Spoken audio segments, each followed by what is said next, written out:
Welcome to another episode of Two Who's Review. I'm Alex, I'm Fitz.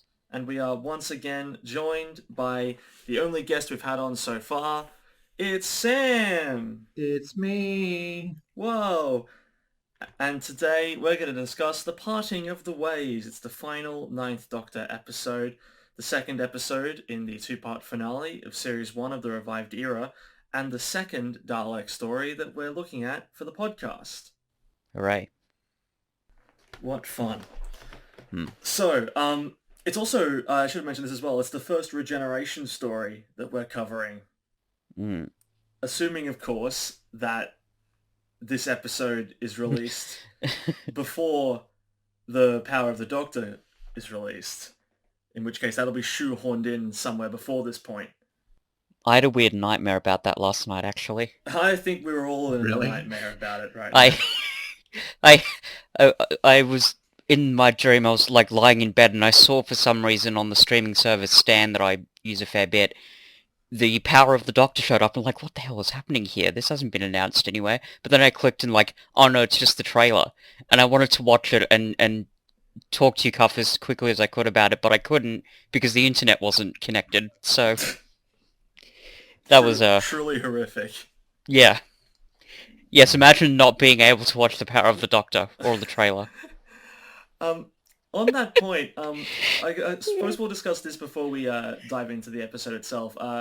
Sam, since the last time you were on the podcast, Yeah. by which I mean last night as we're recording this, you began catching up on some of the episodes that you haven't seen, of the Chibnall era specifically, Okay, well, since then, but also you've been so going back there- through the yeah, I was going to classic say, era.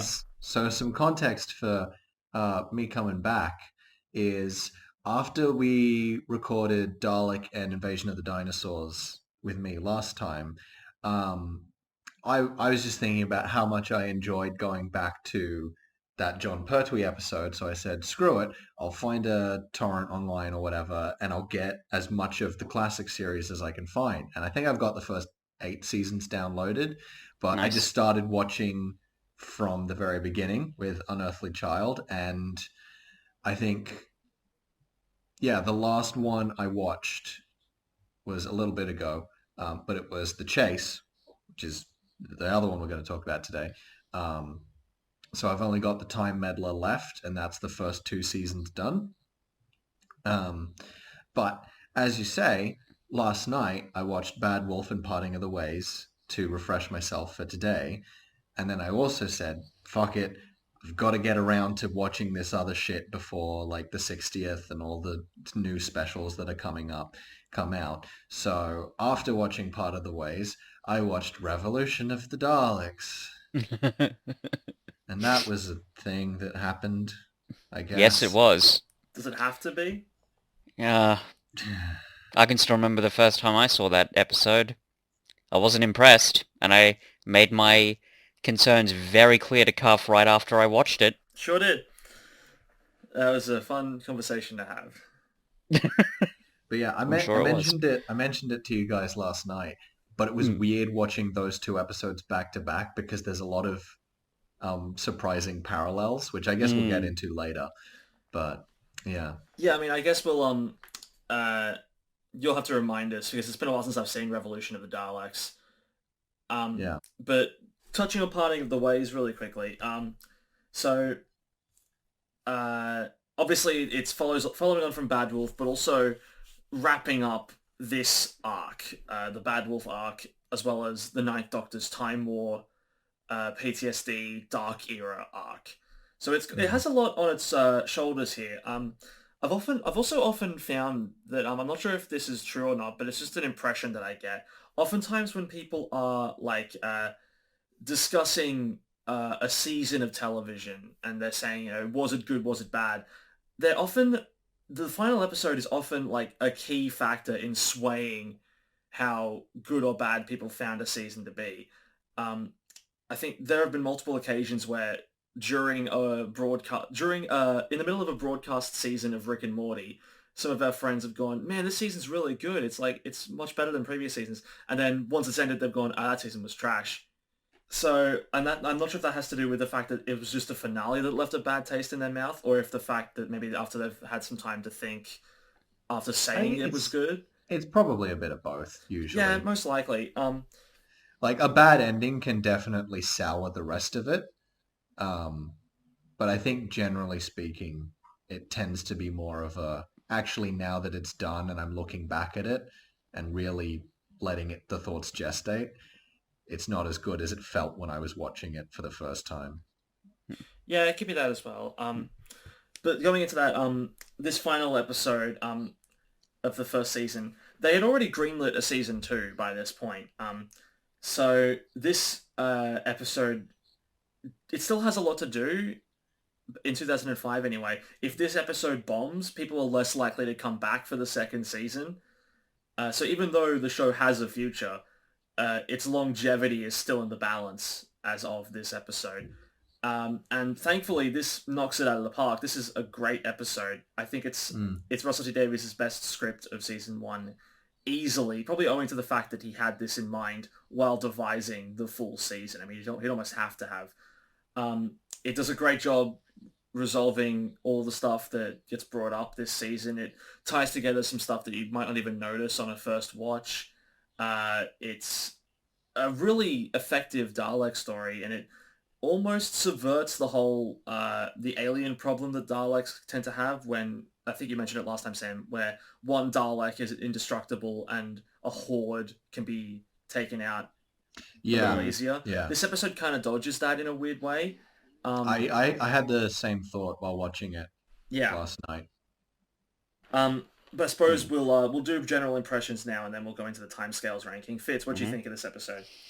Yeah, it was pretty impressive. As you say, there's a lot that RTD is doing. Sort of a lot of balls he's got to juggle. Trying to make not just this episode but the whole season sort of come right in the end. And the results are pretty pretty darn good. I mean, when I was watching it, because I watched it again this morning, there's maybe like one tiny thing that I think I'd want more clarity on, and which we'll get to. But overall, it's a really solid episode, and it's there's a lot of subversions in it, because Doctor Who's one of those shows where the threat of death and danger, it is quite real, and it has been, I think, even from some of the earlier seasons. But you generally sort of have this really strong hope that all the characters gonna, make it out in the end all right. And I mean, they do, technically, because Rose comes in and magically gods them back to life, some of them at least. But when they do She only die, does that for Jack though, doesn't she? That we see. is it? We only see her do it to Oh, Jack. We're okay. not. It. I'm not. I think that's the implication as well, because otherwise we probably would have seen others Yeah. revived as well. Yeah, that's true. But we Fair can't enough. Fair enough. technically say Yeah, for you would have at least shown like Linda or something Yeah, yeah, if it was yeah. Oh, fair more enough. than just Jack. Linda would have been Um, difficult. She's floating out in space. Yeah, She gets yeah. revived and then dies instantly. Also, I guess Sorry, yeah. no, I was just like if you were because that's the reason Jack's immortal is that he got brought back to life too hard. So Mm, you would Yeah. think that would mean if anyone else was also brought back that there'd be even more immortals just running Yeah. That's a around good doing point. stuff. There'd be the face that we'd have faces of Bo.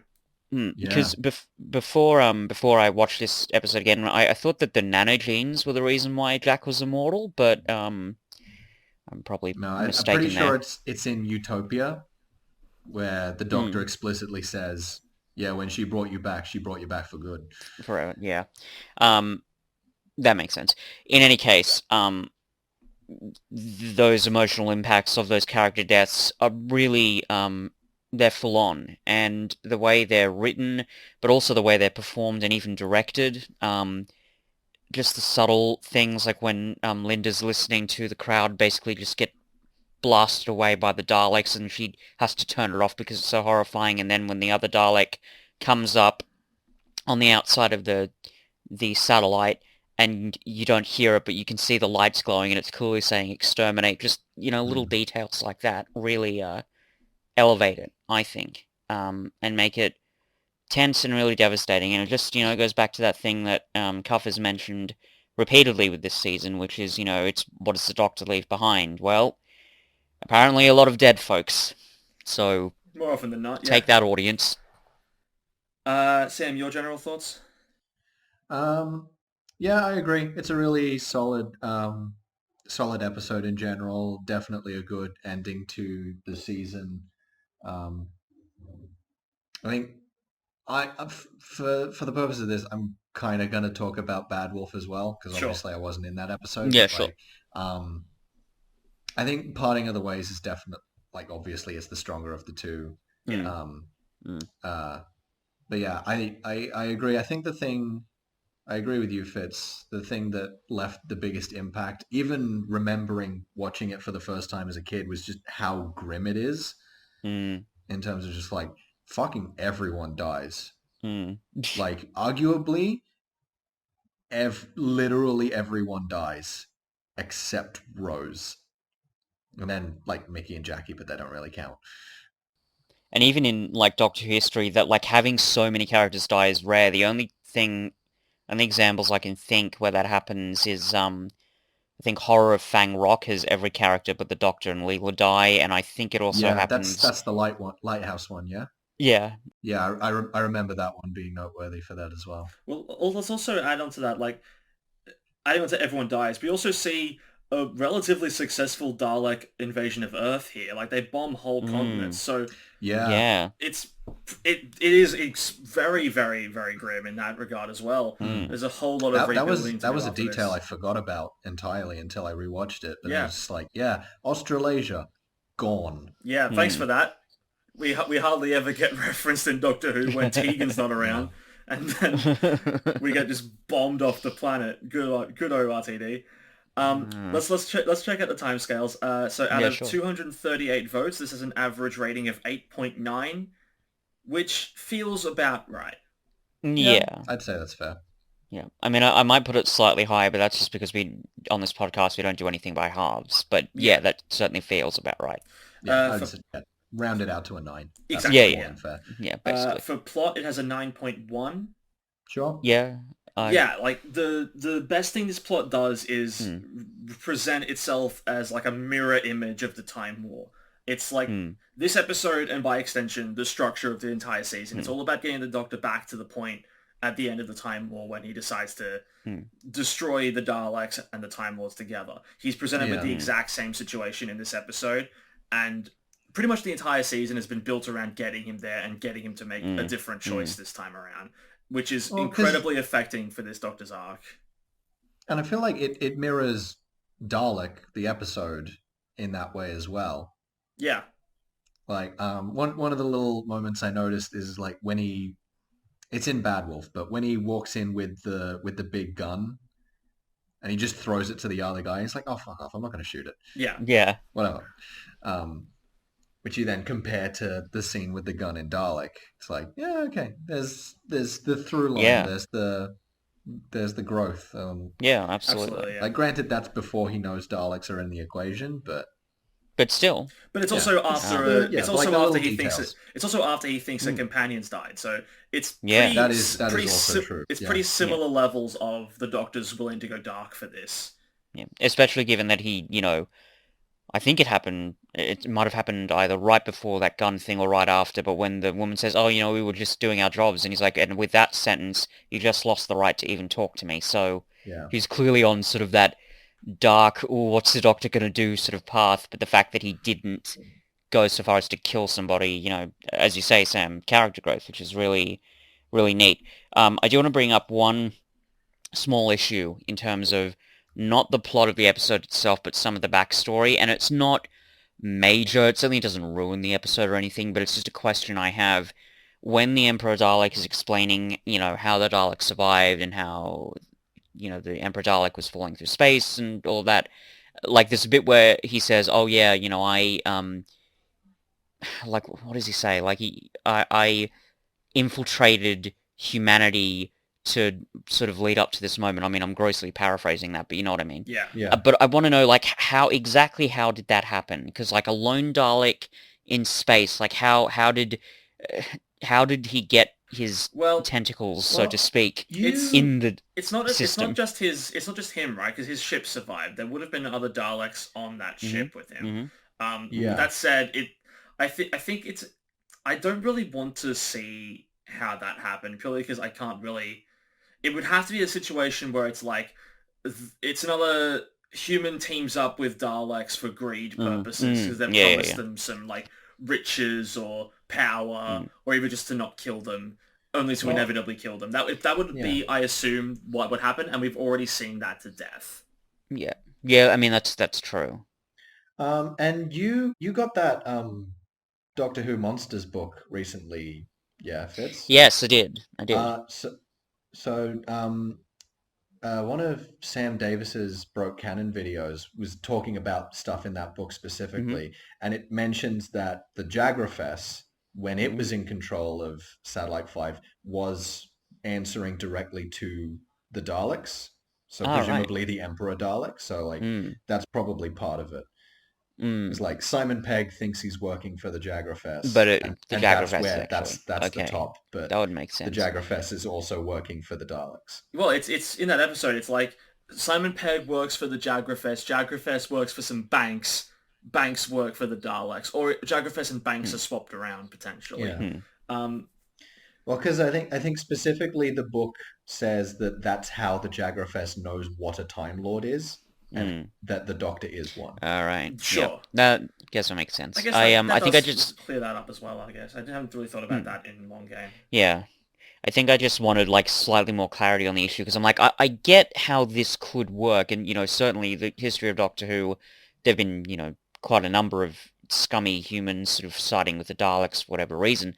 Um, so I would certainly believe that, and as I say, it's not something that really harms the episode, but I'm just like I just want a little bit more detail. Well, Like I think that the it's also sorry. possible that because this is a dense episode, like a lot happens. Like Oh yeah, yeah. the Bad Wolf ends with the mission statement of the Doctor's going to save Rose, and he does it within the Mm, first minute. Like there's a lot that the mm, episode has to do, and it has to get through it very quickly. But also, yeah.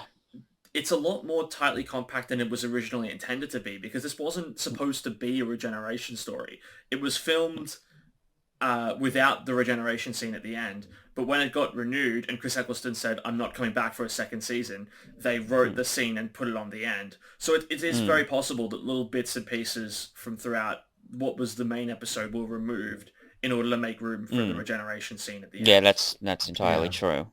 And it's Um, possible that one of those yeah, bits was a line from the Dalek Emperor explaining how yeah, they got into Earth, which isn't really necessary for the story. It's just a bit of Yeah. flavor. But yeah. I agree. It would have been nice to have like some acknowledgement of how they infiltrated, but Mm, it's ultimately not really necessary for this story. mm. Yeah, yeah, fair enough. Yeah, I think I just wanted like that tiniest little bit of clarity with it, Sure. but yeah, I'm certainly willing to forgive it, and not least of all because I love that little back and forth between the Doctor and the Emperor. Like there's the RTD's dialogue even just in that scene is so great. Like when the Emperor says, yeah, we took the humans and they were cut, filtered, and pulped, and it's just great when Well, they were on when they that were One harvested. It's one on all good that cell in fun. a million was worthy. One cell in a Yeah, billion. Yeah, it's such a great Yeah. line. And on that yeah, note, this episode has a 9.5 for acting, and you gotta commend Eccleston largely for that number. yeah, Like Yeah. it's for such a sure. great, like, especially that first encounter that he has with the Daleks in the episode. Mm, You can see the rage behind the eyes, but also he's playing Mm. up like the jovial nature of the character. Like yeah, he's Mm. pretending that none of it's absolutely. affecting him. He's letting it Mm, out in moments. But I think it's such an mm, affecting moment when like he's been smiling at he smiles at the Daleks mm, when he leaves. He speaks in mm, French, uh, and then when he enters the TARDIS and closes the door, he just puts his head up against the door. Like that is such a great mm. moment. Like in that moment, you see it's all an act, and like he is so Yeah, like physically affected by the yeah, return of Daleks and the fact that his efforts in the Time War were in vain. Um, and especially when you hear the cacophony of exterminates all over that moment as well. Yeah, so like 9.5 for acting, easily, easily yeah, see why that is. absolutely. And I would actually also just like to mention something related, I suppose, about Eccleston's performance is it really is his performance that grounds those scenes. Because if you look at, for example, the line where the Doctor is standing in front of the TARDIS and the Daleks are blasting it, but it's not having any effect. He says, this thing, force field, whatever it is indestructible. And Jack's like, oh, almost indestructible. It's like, wasn't going to mention that. Thanks.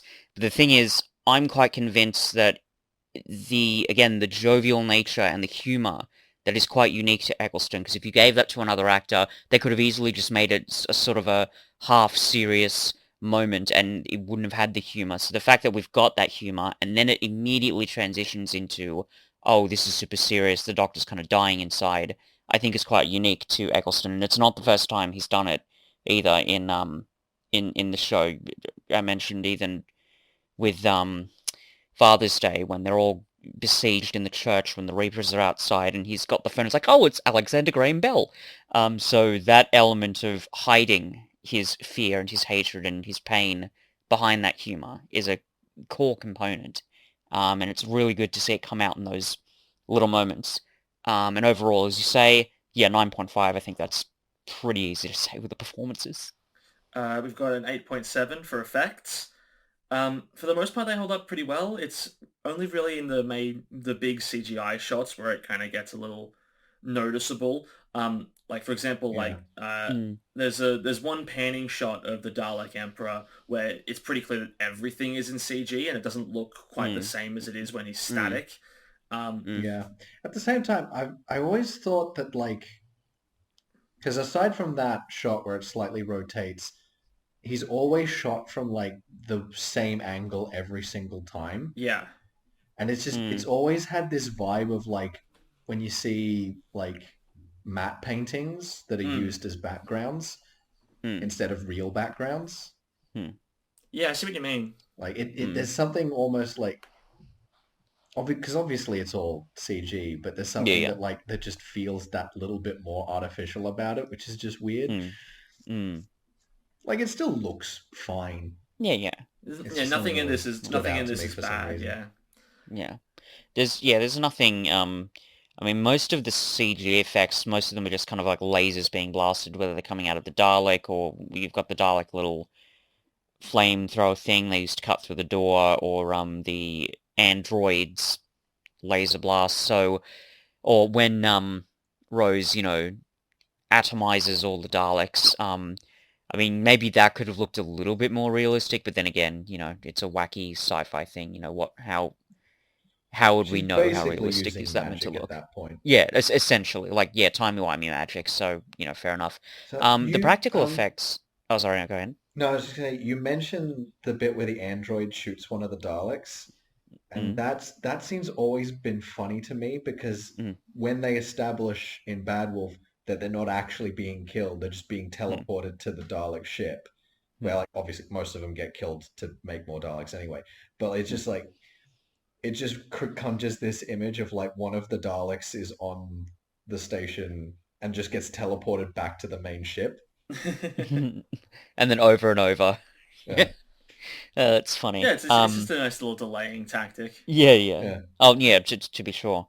And then the android gets a head blown off. But the practical effects, I really enjoy here. The Daleks themselves, and we mentioned, Cuff and I mentioned the same thing with all the other androids in Bad Wolf. They all look really real. And I don't know, they have a presence about them. But it's the same with the Daleks here. I mean, obviously there are a lot of shots of seeing them en masse, but when you see them kind of individually, they look really convincing and I don't know, sort of physical, which is really great. And the Dalek creatures themselves, especially the Dalek Emperor, it's not super animated. It's not moving around a lot, but it doesn't need to be. So it's just sort of animated enough to make it look, icky and uncomfortable and almost like it's, I don't know, like it's undead or something. So those elements I also really like. Yeah, definitely. Mm-hmm. It has a replay value of 8.9. Yeah, I mean... It's a regeneration episode. I think that's a given, really. Yeah, But also, it's also really nice because when you watch this after a season rewatch, there are small things that you pick up on Mm. Mm. uh, that you otherwise wouldn't. One thing I've been saying throughout this entire series one rewatch is that this season is all about the impact that the Doctor has on people. Mm. It's about how he Absolutely, influences yeah. them to do better. And I Mm. pointed that out in last week's recording. I don't in that, or maybe I've been pointing it out throughout the entire thing. It's where it's like every single episode this season, the Doctor is always at the very most secondary in resolving the conflict. It's always uh, a companion or secondary characters, the Doctor's influence on them that has Yeah. caused them to be the one that saves the day. And Rose basically spells that out for us in that one chip shop scene Mm. Yeah. when she's like, the Doctor showed me a better way of living your life. You make a stand. Like, that's the Mm. mission statement of this season of television. And it's something that you might not notice Yeah. until you rewatch the season and go, oh yeah, he is kind Mm. of. So, Mm. and that And combined Jack, with the layer of what the Doctor leaves behind, which was explored in Bad Wolf, where it's like, I made Mm. this world. And, yeah. the exploration of the Doctor's influence on the world he leaves behind versus his influence on the people he leaves behind. He may leave the world in a Mm. better place than he left it. He may inadvertently leave it in a worse place, but he always, always, always leaves the individual person, the people, as better people than when he arrived. And Mm. that is, I think, Mm. the main That's thing that this season of television is trying to say. it's very evident in Jack as well, where Yeah, he explicitly says like, "I used to be a coward, but not anymore." Yeah. And is given the knowledge of everything that Jack's going to go on to do. Yeah. yep, And what's curious is, and we will explore this next time, that theme even crops up in The Chase, which is what we'll be focusing on next time. We'll obviously get into more detail about that then. But yeah, so the fact that this theme, which, I think has been pretty present throughout Doctor Who's history, maybe not, always there, but fairly consistently, the fact that RTD has picked up on that and used that as the mission statement of this season is really great, I think. And it lends all of the events a real wonderful dramatic weight to them. So it all kind of comes together really in this episode, which is really great. yeah, definitely. So this is the fourth highest rated Ninth Doctor story. It's right below Dalek.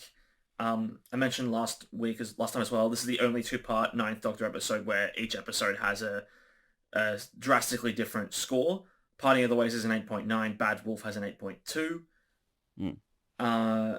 And again, I think that's about right. The stories that rank higher than Parting of the Ways for the Ninth Doctor are Gas Masks and Dalek. And it's Yeah. hard to say that either of those stories are worse than Parting of the Ways. I don't think they are. Mm. Um, Yeah, I mean, I think, like for me, I prefer Dalek myself, and I'm sure I said as much Yes. when Yeah. we looked at it.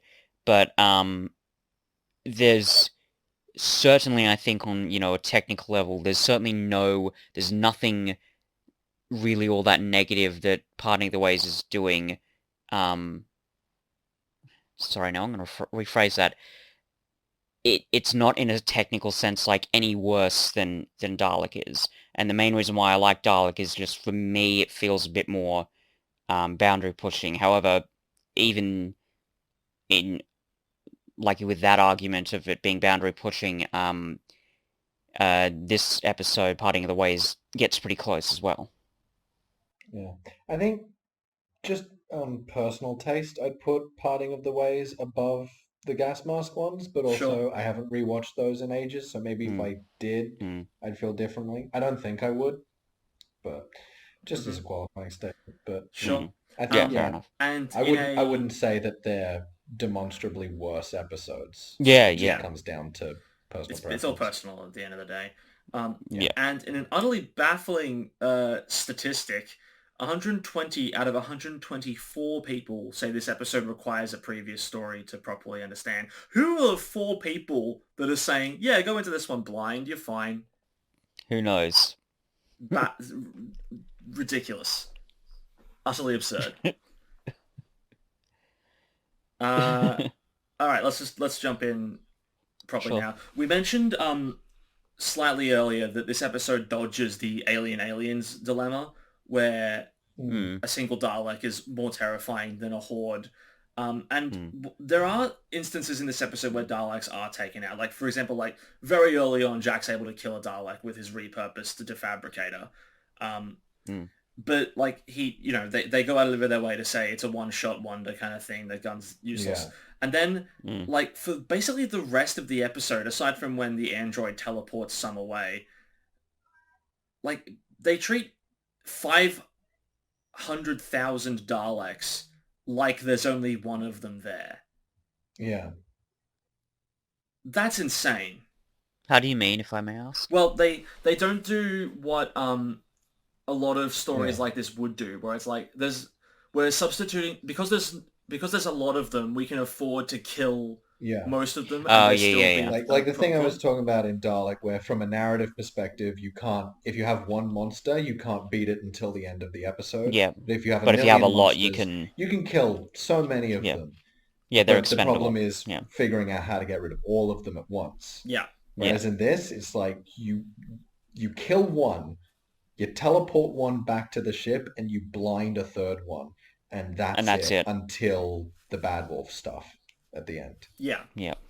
I think Yes. that's a huge part of this like plays off the strength of Dalek as well. I mentioned it in when we did the Bad Wolf episode. The sense of dread that you're left with when you come into this story on the heels of Dalek, where you're like, one Dalek on its own was a nightmare, and now there's Yeah. 500,000 of them, and thankfully they don't downplay the strength of a Dalek.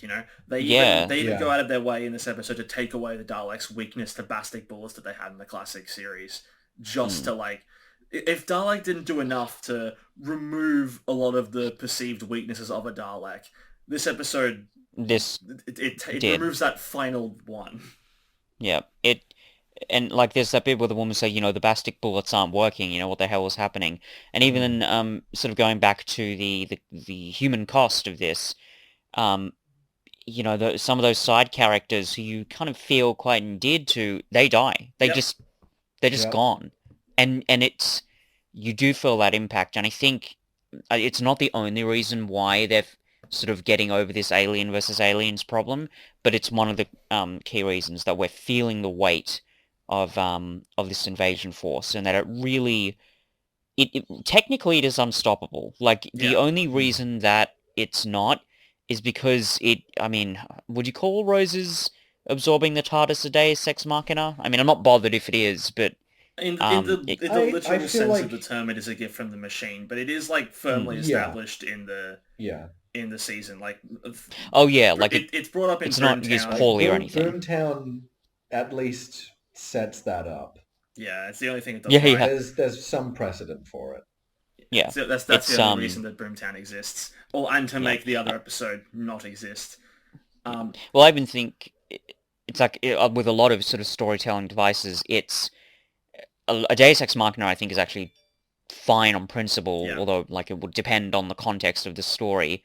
I think it's just one of those things that often gets used in a lazy way, but thankfully in this instance it definitely doesn't, Well, it because it also- really feels earned. It also has consequences, which we'll get into later on. But going back to the Daleks really quickly, I think that like the biggest strength of the Daleks, as in terms of the writing, is when they go down to Floor Zero to exterminate the civilians for absolutely no reason. Like there is no Yeah. strategic value in going down to Floor Zero and wiping out unarmed game winners such as Roderick, who, let's be honest, he's kind of begging for it, but even still. But still, Yeah, you're not Yeah, you're not gloating and laughing at the fact that he's dying. Like there's Yeah. screams all around him. The Daleks are taking Yeah. a tactical error in not swarming floor 494 and going up, and instead they're going down to floor 0 just because they detected things that weren't a Dalek down there.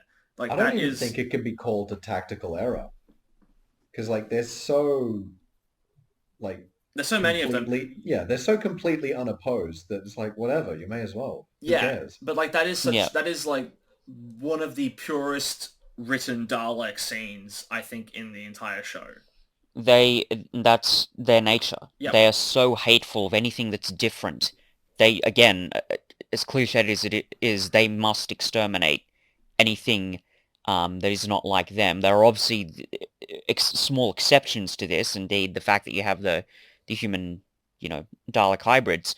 But as they say, that the fact that they're even called that by Rose is blasphemy, and for them, um, it's just part of their mission statement. So even if it seems like a tactical error, that's just part of their DNA. They are so hateful of anything that's different. They have to get rid of it, and we know this even up to this point in the show, because there have been moments even in the classic series where the Daleks will have factional wars going on within each other. Again, I'm sure I mentioned this with Dalek, but to take it back to Remembrance of the Daleks, you've got two Dalek factions having war with each other because, as Ace said, one of them is not pure in their blobbiness because they're using cybernetic enhancements. So it's a weird kind of self-destructive mentality that they've got. But yeah, it's good again that RTD is sort of tapping into that, because it shows that he understands who these creatures are and what they're about. I still can't believe 4 people said that you don't have to watch a previous story to watch this one. Like, I know we've moved on from that, but like, even if you imagine it's 2005, and like, let's say you've seen some of the classic series, you have some knowledge of what Doctor Who is, and especially who the Daleks are. Let's say you're even going into it with that knowledge, but let's say you've skipped the rest of season 1 and you decide, if this is a regeneration, those are kind of important, I might as well tune into this episode, not knowing it's a part 2, obviously. When you're watching the previously on and you see futuristic Weakest Link with a robot and Robinson, and then you see the Daleks, won't you just be thinking, Jesus, what the hell happened? How did these... What? Yeah. Oh, God. But yeah, we mentioned the Daleks are an unstoppable force here, but the strength of character writing besides the Daleks, like, it's the fact, like, going to Jack really quick before we touch on the Doctor or Rose. Let's talk about Jack. Like, I believe that, like, from the outset, from before this episode even begins, he's prepared to die. Like, and he almost knows he's going to. Like, he's willing to go along with the Doctor's plan, even though it seems doomed to fail from the outset. He's willing to stand in front of Daleks firing guns, even though he's not gonna, even though he knows he can't kill them, just to give the Doctor precious seconds to complete the Delta Wave. His character has come so far. Anyone who knows what a Dalek is, would have that reaction.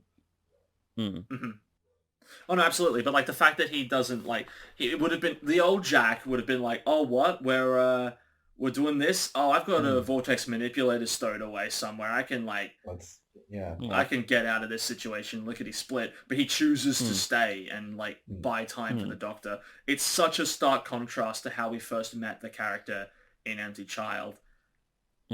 Yep, that's true. He's kind of transcended his own ego, I think. Definitely. In that moment. And it is very satisfying to see that character arc. Again, as you mentioned, Cuff, the human impact that the Doctor has on people. Yeah, definitely. Makes them think outside themselves for the greater good. I just realized there's a crucial element to the Daleks we haven't touched on yet.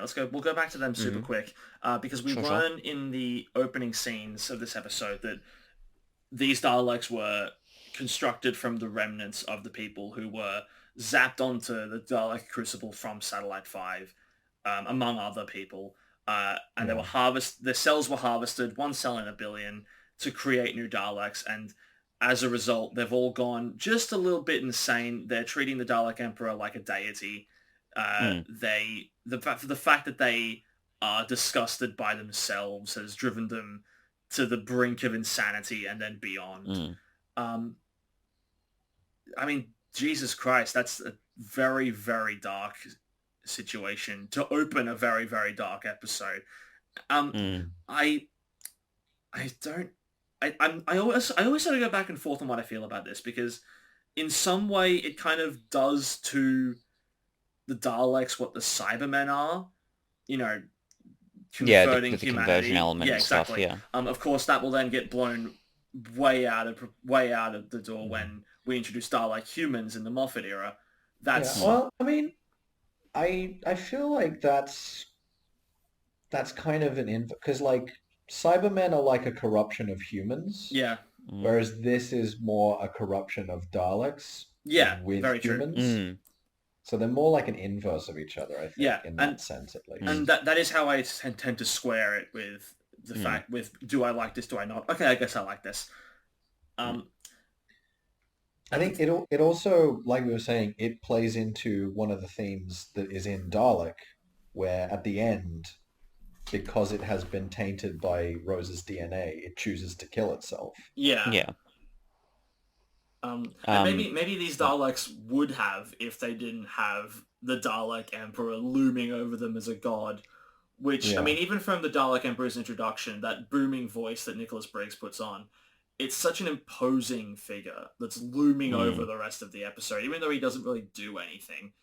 Mm. Yeah. I mean, thoughts? That was the end of my sentence. If you ever want to chime in. um. Yeah. It's kind of. I don't know. I think there is kind of almost a ship of Theseus quality to it. Wondering, is a Dalek if it's got too much human in it, basically. And it's something that I think is fairly unique to the Daleks in that the Cybermen I don't think would care.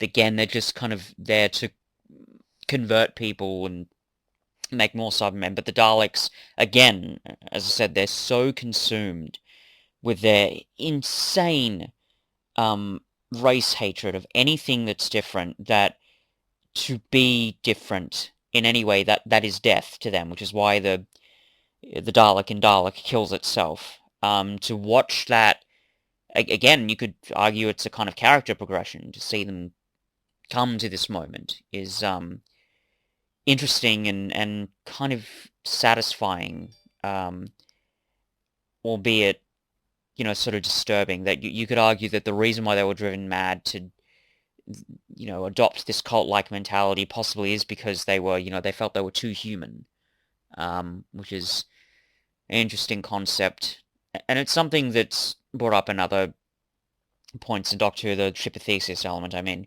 like Davros, for instance, he created the Daleks, and he's kind of like half a Dalek, but then, in Resurrection of the Daleks, and it looks like he's dying from the Mavellan virus, he says, I'm not a Dalek, I can't die, I am Davros, which is really interesting. I mean, I probably mentioned that before, but it would also get picked up in the Big Finish audio adventure, Terra Firma, where he's basically losing his mind and losing most of his body, wondering, how much of Davros is still left. But it is really cool that they're tapping into this and taking it to a new kind of area. Because again, because that element of race hatred is so innate in Daleks, that ship of Theseus element, I think, is just wonderful fodder for heightening the drama, and it's great that RTD sort of taps into that here. I think it's interesting that they hate that they are like that even that tiny Mm. bit human, because the Dalek in Dalek is like legitimately like I'm having emotions Mm. and feelings. I don't understand it. I Mm. don't like it. But these ones Yeah, don't have that at all. Mm. Like they have that weird cult Mm. fanaticism towards Mm. the Emperor, but like other than that, they're pretty much pure what Daleks are Basically. supposed to be. It's just the knowledge that there's that Mm. 0.01% not Yeah. Dalek in them that just like infuriates them. And it was this was the main thing that was interesting watching this and Revolution of the Daleks back to back, because that also has Daleks that that's are cloned true. using Mm. human Mm. I human forgot shit. that's how those Daleks came about. Mm. And then you have Mm. pure Daleks come in to kill all of them because they're Mm-hmm. Mm. not pure.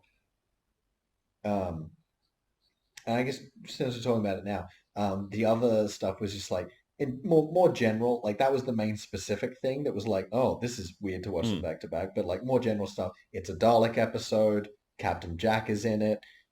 Jack specifically mentions the fact that he was killed by the Daleks. That was the first Mm. time Rose brought him back. So it was just very Yeah. bizarre. Just like by pure chance, really. I watched these two episodes for recording today, and then I follow it up with the first one of the stuff I haven't seen, and they just happen to line Yeah. up in a really weird way. I think I even said to Cuff when I first watched Revolution of the Daleks, like that, the sort of Dalek on Dalek war stuff that happens in the last 10 minutes. I'm like, that's a really interesting part. Why aren't they dragging that out more? But anyway, that's a whole other discussion. Yeah, I had the Yeah. exact same thought. I was like, yo, this is Yeah, this is the actually good bit. interesting now. And then it's Why are just we chucking over. this in the last 10 minutes and not even doing Well, that much with it? well, let's not forget. The plan in that episode is to uh, get rid of Daleks by bringing Daleks in, and then they've got to deal with new Daleks. But the plan that they end up using to Yeah, get rid of the new Daleks would have worked for the old Daleks as well. So like it's very yeah. redundant, and it's Mm, very clearly there to evoke the spirit of similar scenes in the past where Daleks have tried to eradicate the impure, and there's been yeah, yeah. kind of like a turf war Mm, happening. But it mhm. just doesn't really mean anything in the context of the episode, especially Even that shot of just like all these Daleks pouring into the yeah. dummy TARDIS Mm. just made me think of the scene in Doomsday where they're all pouring out The of Genesis arc. the Mm. Genesis arc. Oh, It's yeah. like you're just going back to the Hmm. greatest Yeah, no, hits, no, no, aren't no. you? That's in storytelling, that's what we call a callback. Yeah, it's clever.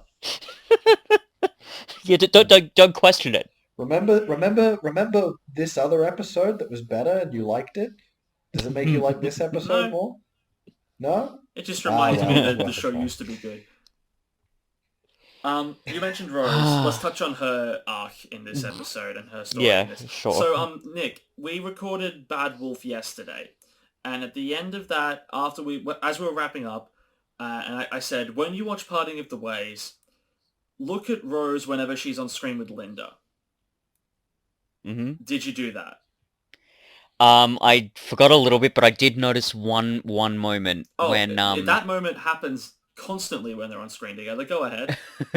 but yeah, it's that one moment when um Linda's about to go off and sort of help Jack fight, I think, and she's saying goodbye to the Doctor, and it's all kind of awkward but kind of cute. And there's like the way that Rose looks at Linda, it's like, why are you getting close to my Time Lord? Sort of, Yep. yeah. And there's a moment earlier than that, when the Doctor describes what the Delta Wave is, or Jack rather does. Uh, Mm, the Doctor's like, if I finish this, I'll be able to wipe out the Daleks. He doesn't say that, but that's the intent of the line. And yeah, then Rose goes to say, well, go on, do it then. But Linda says it first. And the look of disgust on Rose's face yeah. is like it's present. I'm not reading into it. It's there. The camera focuses on her after Linda says it. So that's what you're meant to do. At which point I'm there thinking Linda was a likable character in the previous episode. But now our surrogate for the audience, Rose, is reacting to Linda with disgust. So is this what we're supposed to feel now? Are we now meant to be seeing Linda, like not liking Linda anymore? Like, and this is just because a character talks to the Doctor in a certain way or looks at the Doctor in a Mm. certain way. We touched on the jealousy in Broomtown, but it's here as well. Like, these elements of the character that I don't like are still there. She hasn't changed in Mm. 13 episodes. Well, I don't think it's fair to say she hasn't changed. That aspect of her, maybe not. But like the whole point of stuff like the chip scene is to show that she Mm. has changed over the Uh-huh, course of the uh-huh, yeah, season. and then there's the scene where she's talking to Mickey in the TARDIS, and again, I touched on this in Bad Wolf as well, in Boomtown as well. Uh, Mickey's like, if you go, you're gonna die, and Rose says, I've got to take that risk because there's nothing left for me here. Mickey says, nothing, and Rose says, no, exactly like that. So, putting aside the fact that your mother is still alive here, in Boomtown, you had the revelation that you were treating Mickey terribly and you would like a second chance. You said those exact lines. And now You're treating him the exact same way you've been treating him all season. And Boomtown was written after this episode. The character has gone backwards now. There's no excuse for this. I mean, look, you're not wrong to point that out, and even when I was watching Parting of the Ways, even like the first time in preparation for this podcast, I'm sitting there and like, yeah, I mean, it was about as shitty as I expected, because you'd already talked to me about how bad that scene looked. And then when I watched it a second time, it was kind of even shittier, because Mickey just kind of resigns to it and says, oh, all right then, well, I'll help you, save the Doctor. Yeah. And Mickey's character's gone backwards from Boomtown as well. Like, in that, he has the moment of, okay, I'm done with this, I'm done with Rose. And now he's running after her again and doing whatever she wants. Like, I wonder, just to sort of provide a little bit of pushback on this, don't get me wrong, it's a bad thing that she's doing. She treats the people around her not well, Mickey in particular. But I wonder, like, her saying, oh, there's nothing left for me here, as bad as that is, and as hurtful as it is, and it is that part of the character growth? Is it part of her thinking, oh, well, there's a bigger world out there, there's more things to do, there are things that are worth sort of leaving the things you care about for, which is something that's been done before in Doctor Who. I mean, not as clumsily as this, but similar situations. Generously, if that was the intention, you can phrase it better. Like, you don't have to look a man in the eye and say, you mean nothing to me. And next season, they're still together for a bit. She's still stringing him along, even though she's made it clear that he is, like, scum on the bottom of her shoe. So yeah, like, Rose has, like, undeniably gotten worse as a character since Boomtown, because her growth from that episode is gone. The only time that she has changed as a character throughout this season. Tossed out the window. But putting that aside, through her stuff with Jackie and Mickey in this episode, we get the Bad Wolf resolution. We learn what was important about Bad Wolf the whole time. It's kind of a self-fulfilling prophecy kind of thing, where she uses the repeated words as a sign that she can get back to the Doctor, and when she does, she then creates the closed loop by scattering the words. Yeah. It's a neat little thing that Doctor Who has done before and will do again, where it sort of does, like, time... It has fun with its time travel to, set up and resolve mysteries in the same go. Yeah. I think the closest parallel, well, maybe not parallel, but like the example that's the closest to it in terms of structure is probably the Impossible Girl stuff with Clara. Yeah. That's true. Like, she only does what she does because she learns about you see, like, two whole Claras before getting to the actual one, and then at the end you're like, oh, okay, she went and did all this. It's also the premise.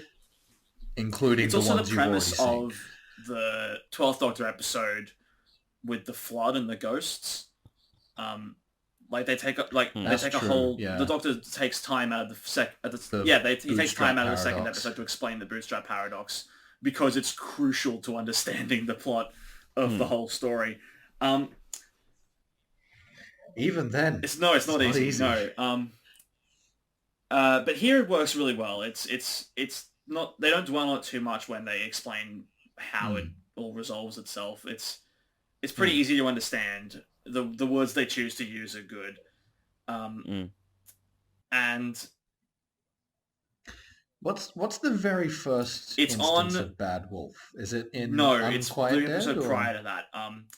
In a side conversation in an establishing scene, the Mox of Balhoun says to the face of Bo, "This is the Bad Wolf scenario." It's very, very throwaway.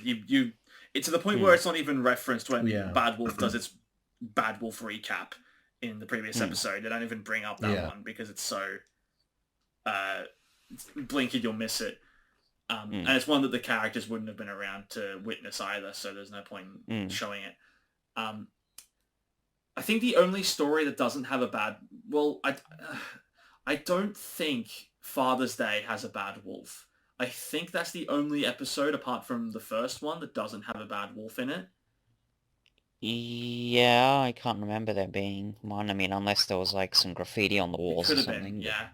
And I mean, Bad Wolf has just become incredibly iconic with the show since this has happened. Obviously, it'll get brought up again at the end of Series 4, and when and in the 50th anniversary, it comes up briefly in that as well. But also, Russell T Davies' independent production company is called Bad Wolf Productions or Bad Wolf Corporation or whatever it is. So, like, it's become almost synonymous with the show at this point. And like, as a through line for Series 1, it's really effective. Like, it's the kind of thing where once you notice it, you're like, okay, what's this about then? Is this just an Easter egg? Or, oh no, this is important. Okay, neat. I feel smart for noticing this. Yeah.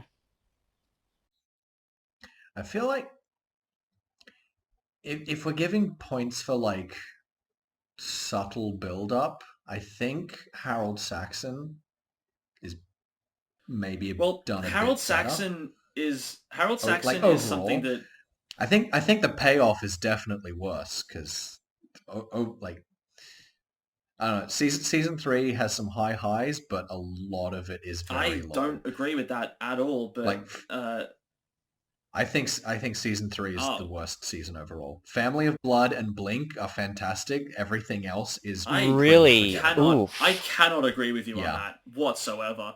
I don't think I can agree with you either, Sam. I mean, granted, it's been a while since I've seen season 3. Can you name a single character from 42? Yeah, but that's like one episode. That's like the bad one that no one likes really cares. Lazarus Experiment, not good. 42, not good. Gridlock, Shakespeare Code, fine. I like them. Those are good episodes. I think, yeah, they're okay. But like that's what I'm saying is like you have the 2 really good ones, a bunch of fine ones, and then a surprising. Here's the thing: as we've been going ones. through this, I don't know if you've been listening to our season 1 podcast episodes. We've been finding that a lot of this season is kind of at that fine level. You know, like Dalek is great. Gas Masks and this 2-parter are great. Father's Day is good, and everything else is like fine to bad. And a lot of season 2 is the same. Like there are a lot of season 2 episodes that are forgettable or just straight up bad. I like more of season 3 than I do of season 2.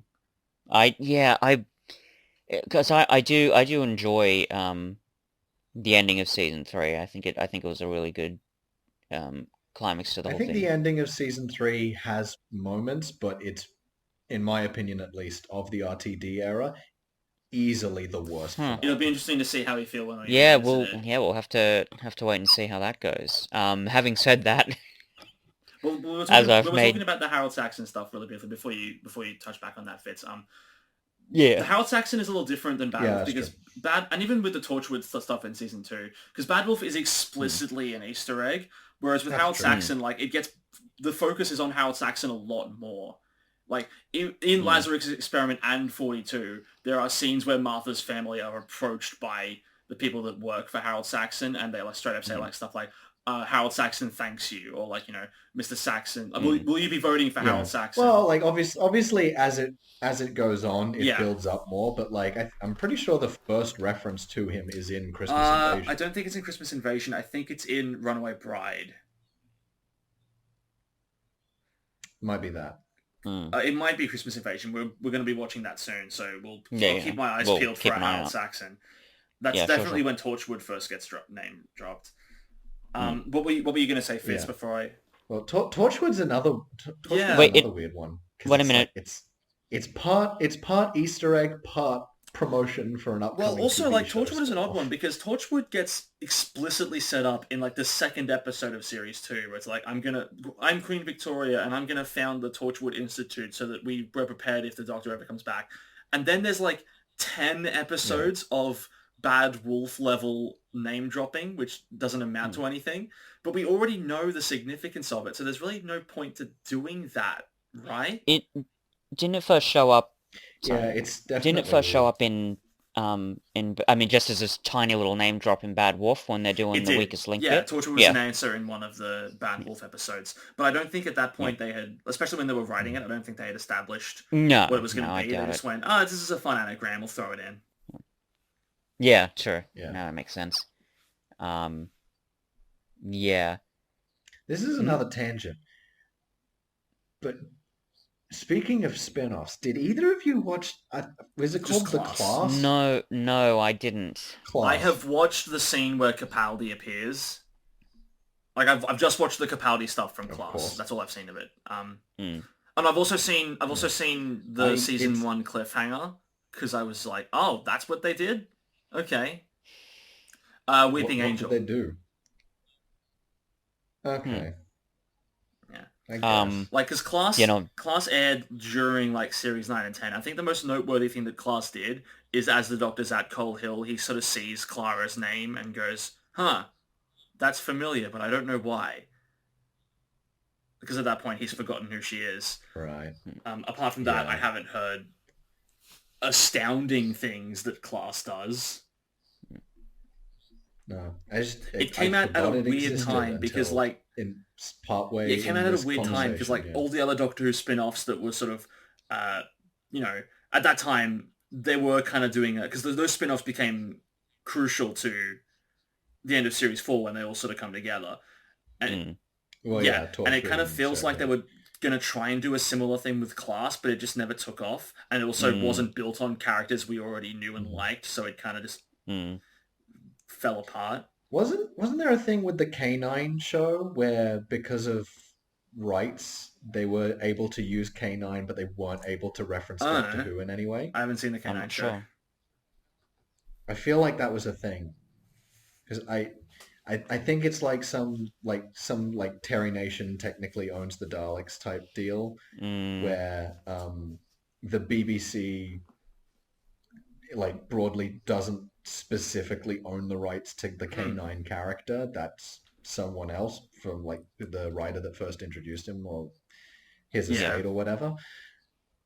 So whoever made that K9 show that ran for like a season or whatever was able to do it legally, but they weren't able to actually talk about like they couldn't say the Doctor or the TARDIS or Time Lords or any of that shit. That's interesting. I didn't know that. It was just a space robot dog show. K9 and Company. That's Yeah. the one, yeah. Well, that was that too. That might have been a similar thing, honestly. Let's get back to Parting of the Ways. Yeah. So Yes, we yes. have one thing really quickly is that also we also get some Jackie growth in this episode where Rose references Father's Day in a big way, thus making the only episode to not directly tie into another episode of the show now have its place in the season.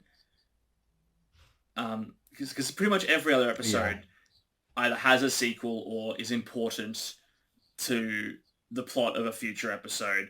It all kind of flows in a really nice way. And here we have Rose talking about her dad in order to persuade Jackie that, this is the right thing to do and the Doctor is... It's to a lesser extent the Doctor is good, but it's more like, this is what Dad would have done. It's a really lovely moment. Yeah, I've always Yeah, me really too. liked that. Yeah. Jackie reacts in a way that is very, very real. It's just it's sort of overwhelming, and she can't really process it more than it would be like. I imagine a similar scene today would have the character just like breaking down and full weeping and before running away. Whereas here it's just more like a blank expression where it's like, well, what do I do with this information? Just no, stop. Yeah. I can't handle this. Just stop it. Yeah. Some denial, I think. Yeah. It does, however, lead into another thing which kind of irks me, where it's like, we've talked about the Doctor's influence changing people and influencing them to do the right thing in the end. A similar thing kind of happens here. Rose gives her big speech about you don't just give up. Yeah. And then she gives up and has to be given a pep talk from Mickey and Jackie arriving with the truck in order to like keep soldiering on and trying to continue on with the plan. It's, put your money where your mouth is, Rose. Don't give up so easily. There are other options. You didn't even think about getting a stronger thing than a car. Like Mickey's the one driving it. Jackie gets the truck. She's once again relegating duties that she says she's going to do to other people. It's a lesser thing here, but it's more. It's not really a big deal in this episode, but it just follows on a pattern I think from previous episodes. in the sense that them giving her the pep talk is like it, even if only indirectly inspired by her giving them Yeah, the but "Don't that's give up" speech. I think it like plays into each other enough that I true. don't mind it. But again, I don't really mind it here. It's just more of a pattern emerging where Rose hasn't had a lot to do in these stories. It's weird to see it in like such a short time span because it would normally be the kind of thing where it's like at the beginning of a story, the character's like, "Hey, don't never Yeah. give up, always be thing," and then when they are at their low point, the other person would come in and be like, "Hey, someone once Yeah. told me never Yeah. give up," and that lifts them Yeah. back up again. So it's weird to see it done in like a Mhm. 5 minute time span, Um, basically. But yeah, I think it plays Yeah, into and it also quite well. Rose gets captured on trap number 11. The Doctor traps her back on Earth. It's happened 3 times in this two-part story where Rose has been captured or trapped. In this instance, though, this is the only instance in the season where she actually takes steps to free herself from being trapped or captured. Like she's the one that makes the comes up with the plan to open up the heart of the TARDIS. Use the time vortex to get back. Um,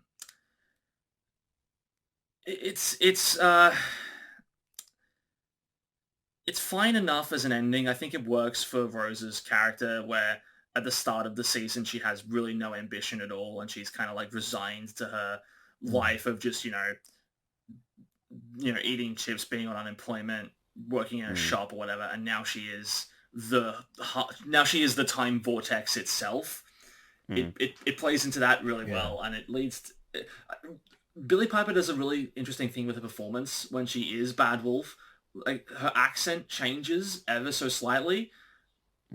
She It sounds like she's constantly well, on and the it verge looks of like she crying. is as well. She's got Yeah. she visibly has tears Yeah. running down her face, but like she also like it sounds like she's putting on way more of a posh accent than she normally has. Which in the past I've been like, is it Rose or is it the TARDIS itself that is doing this? Because she talks in a similar voice that the TARDIS does when she inhabits the other character in that one Neil Gaiman episode. So I've always been like, well, is it the TARDIS or is it I don't Rose or is it a know. Like, combination of the two? Because Rose can't remember anything after the incident. Probably a combo, but because I feel like all that as far as that goes is just like the accent. Like she doesn't talk in the way that the TARDIS That's true. talks. It doesn't sound like the same character. It's just like I think it's just playing into the like, ooh, posh British accent is like higher status as just Yeah. like a subconscious Yeah, I thing. think that's about right. Honestly, I'm just I'm trying to use the "is she the TARDIS" thing as a workaround for when the Doctor kisses her. Because again, even though it's for a plot specific reason, it's to take the heart of the TARDIS out of her. It's still icky. 19 years and 900 years. Yeah. No, and it's Look- going to keep happening more and more as the revived era progresses. Look, I've said this before. Yeah, it is icky. But I also said early on that I thought that was pointless. And I honestly, I still feel that way. I still stand by that because the whole I'll take the TARDIS out of your brain thing. There must have been another way they could have done that. Like, couldn't have they just been like if the Doctor could just say to Rose, "Okay, Rose, let go," and then it just flies into the Doctor's eyes. Like, Well, yeah, because like when they kiss, you see it like transfer via the eyes, and like when they pull away, you see through the but mouth like as well. what? But like, Yeah, Well, what's just the do the point? eyes. Well, you got to remember they've been setting up this romantic arc for the whole season, right? The Oh, Dalek God. and Dalek, it says, "What use our emotions if you won't save the woman you love?" The Doctor dances is explicitly about the love triangle that's forming between the Doctor, Jack, and Rose, even though she already has a boyfriend. Like the entire time that any woman is on screen and looks at the Doctor, even like somewhat affectionately, Rose acts with disgust, and she will continue to do so into season 2. Like Exactly. they're explicitly setting up a I've romantic thing between the two With characters. Linda, like I said, she's basically looking at her saying, "Get away from my Time Lord boyfriend." Exactly, yeah. So And that's why it's a yeah, kiss. It's because it's the yeah, culmination yeah. of the romance that's building between them. Which is, as you say, Cuff, it's icky Mhm. and it's stupid. Yeah. I don't know. If you have a problem with it in Twilight, you're obligated to have a problem with it here as well. Like, and it's the one. Well, I mean, I don't know. Maybe there are other flaws that RTD introduced here too. As we've said, there are definitely some of the episodes that he wrote that aren't great. But like, that was probably the biggest or sort of longest running saw I had. I think I even said it near the beginning of when we were doing this podcast. For all the wonderful things RTD did, and he did a lot of great things, this was like one of the big mistakes. It's icky, it's stupid, it's pointless. It's part of And I it's an aspect of modernizing the show that didn't quite work out. Well, yeah, because I've always wondered, was this something that RTD was like, and we're gonna have a romance in it, or was it something that the BBC producers were like, and you're going to have a romance? Because it feels it's kind of a trendy thing. Well, because also when he introduces Martha as a character, she's also romantically interested in the Doctor. It's another RTD companion that falls for the Doctor. And Donna's the only RTD companion so far that hasn't, which is why she's the best companion. Because she's written by a competent writer and she's not involved with the Doctor romantically. That ticks two boxes right there. So yeah, I mean, it doesn't. The kiss has never really worked for me. Like, again, if there are Doctor companion kisses in the future that are worse. At least this one has a plot reason to do it. I think there's Rose and the Hand Doctor at the end of season 4 is like, okay, it's a human Doctor. fine. It's technically there's still that age difference, but it's better. Yeah. It's at least it's less. It's still bad, but it's less, and at least it's after like 4 seasons worth of like. Yeah, this is a thing. I'm going through. All right, I'm going through. Well, actually, that's a good point. This isn't even the first Doctor companion kiss. Not only does Jack kiss the Doctor in this episode, which is part of his 51st century kind of thing. He kisses Rose goodbye as well. It's just part of they do. But also, the Doctor and I think her name is Grace in the 8th Doctor film, they actually have the first Doctor companion kiss. That is the first one that happens. I haven't seen that movie. I just know there's a kiss in it. It's been ages since I've seen the movie. I mean, I'd have to watch it again to be reminded of it. I saw it the once when I was like fucking 10 or something. I don't know. Yeah, I'm just going through my head. Yeah, because I would have been 10 when the revival came out. It was before I'm just going through my head now. I'm trying to remember all the Doctor companion kisses that have happened since this point. Rose gets another kiss in New Earth, but that's when she's being possessed by Cassandra. That one is also kind of weird because it's Cassandra trying to pretend to be Rose. It kind of counts. The Doctor kisses Martha in her first episode so that the DNA of him will be on her face when the Jadoons scan her to buy some time. That one's not great either because that sets up Martha's romantic entanglement.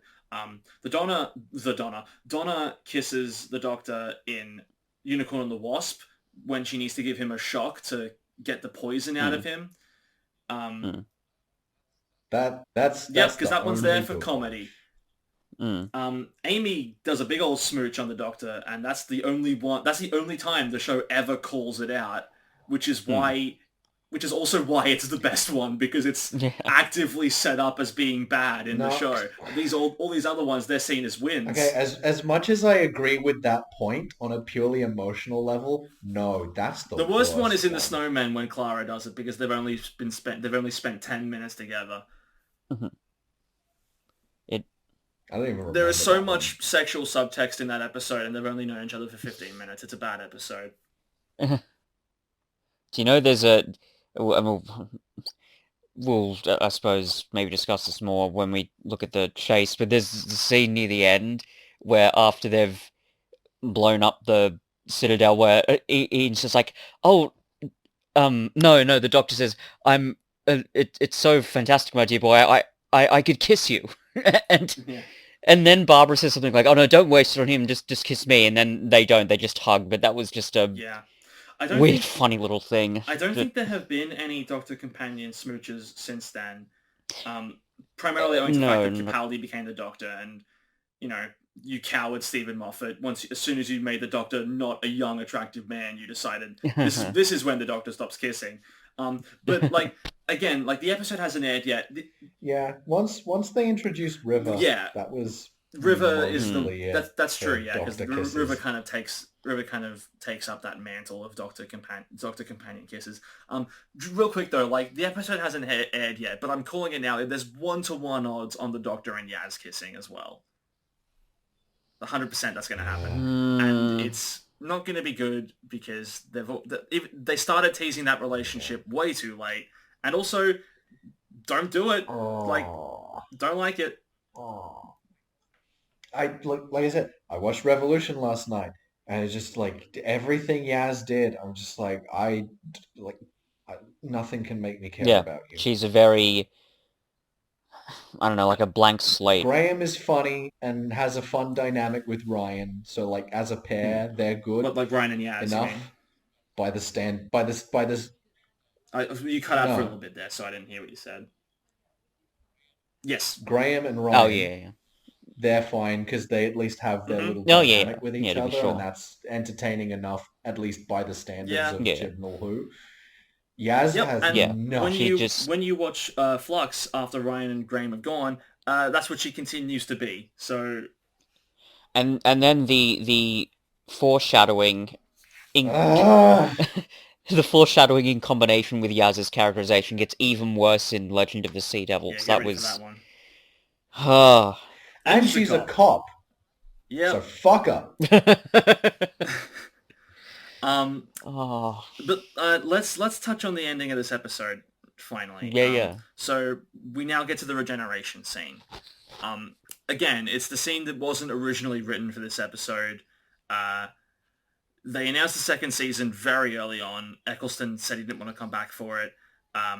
They had big discussions in the BBC and between BBC and Eccleston, and they basically came to the decision of we're not going to make a big deal out of it. We're just going to cast someone and move on. And then the BBC blindsided Eccleston by releasing a statement on his behalf that said he didn't want to be typecast. Mm. Wow. He then sat on that for 6 years before he started talking about it publicly, and has recently been way more open in discussing the actual reasons behind his departure. And like, you know what? Huge respect. Like, I don't know about I can't say for certain that I would have been on the press tour immediately going, no, actually, this is why I'm leaving. But like at the time, he was still technically the Doctor, so he was still doing the talk shows, and he still had to put on a brave face to keep the show going. Mm. And like he then after all that came back to shoot the regeneration scene and still put 100% into it. Like Jesus Christ, Yeah. regardless of where you think the Ninth Doctor stands in terms of the hierarchy of Doctors, Chris Eccleston as a person, like holy shit. Has he come Yes. back to do big Yes, finish stuff? recently I think he Yeah, has. yeah, I thought so. He still doesn't want to Like, work with the yeah. BBC, so a TV return is basically out of the question. Mm. So everyone's saying it's confirmed he'll be back for the 60th. You're an idiot. If it happens, Yeah, that's more gonna power happen. to you, and I will piss and shit in my seat. But it won't happen.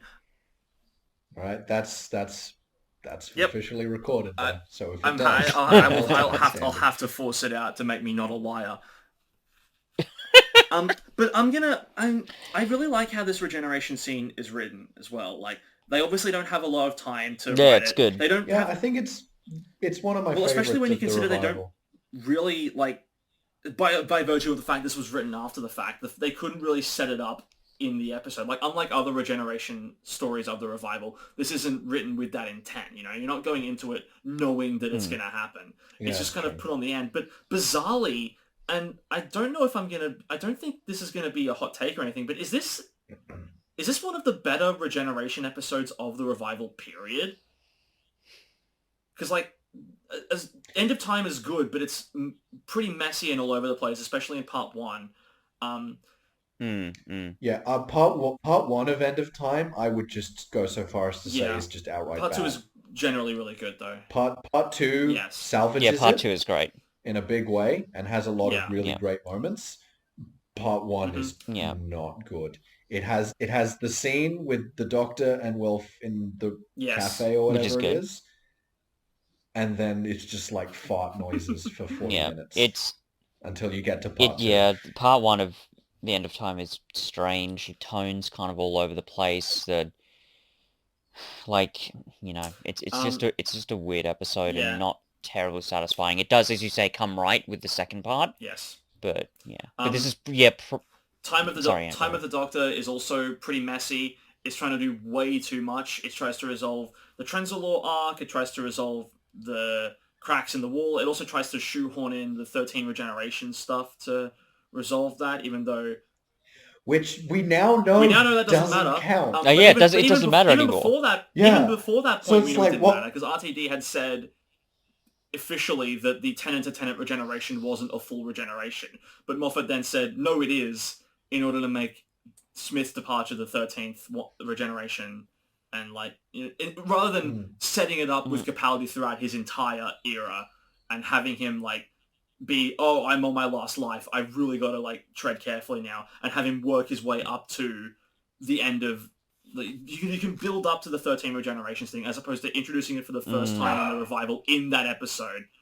um but yeah, Time of the Doctor's a mess. And I think that would have um, had a better impact if it was Absolutely, for yeah. Capaldi because his whole thing is he's with the Yeah. first mm, Doctor, and they're both like, "Do we want to Yeah. regenerate? I don't Well, I know was going to say anymore." as well, mm. moving on with the discussing the Um, regeneration stories. I know that Fitz, you have extreme reservations about Twice Upon a Time, but in general, when you look at the last three episodes of the Capaldi era, World Mm, Enough in Time, The Doctor Falls, and Twice Upon a Time, he's regenerating throughout all three. So it's like they all kind of form one regeneration story.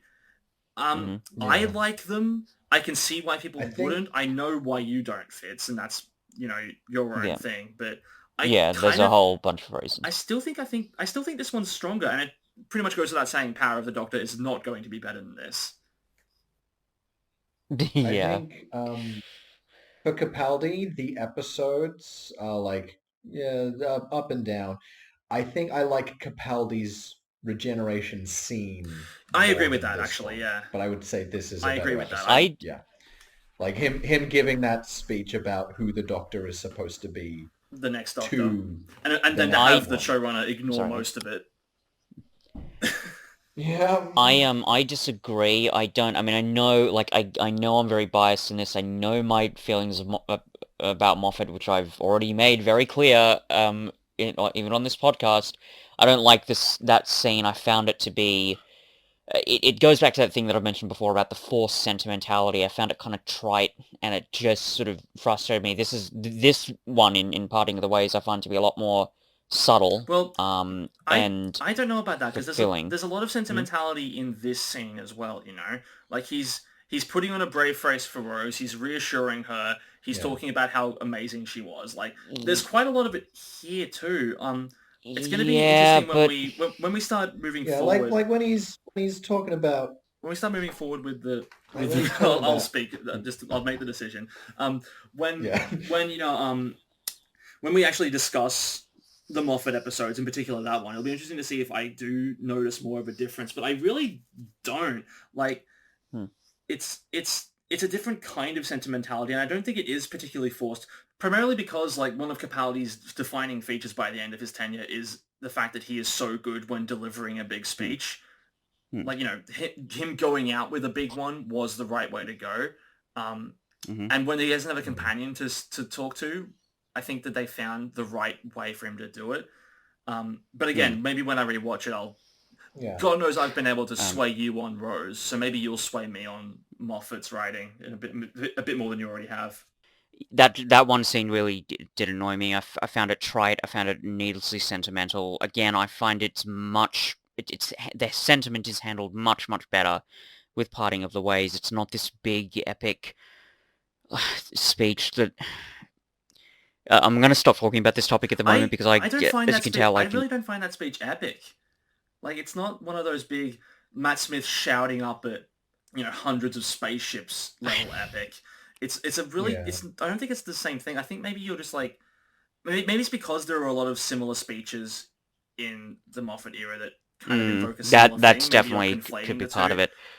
It might also be the music choice. I Because think I think if that music is definitely like very big and very grand and very swelling, but like if you're gonna pick any piece of music to end the Capaldi era, you're gonna pick the Shepherd's Boy it because that's the best piece of music that the Capaldi era spat out. it it may also be the fact that the context of it is it's meant to be this a fairly significant end of an era, and for me, because my viewing of Moffat has been a bit inconsistent, and the fact that I find a lot of the sort of mythologizing of the Doctor and the sort of the I don't know, the melodrama in a lot of Moffat episodes, the fact that I find that frustrating already, I think that sort of fed into how I reacted to the speech. Plus the fact that I can't stand the rest of the episode I was that's gonna a part say, of, which yeah, is a whole other it topic. could have also been that the previous 15 minutes left a bad taste in Yeah. your mouth.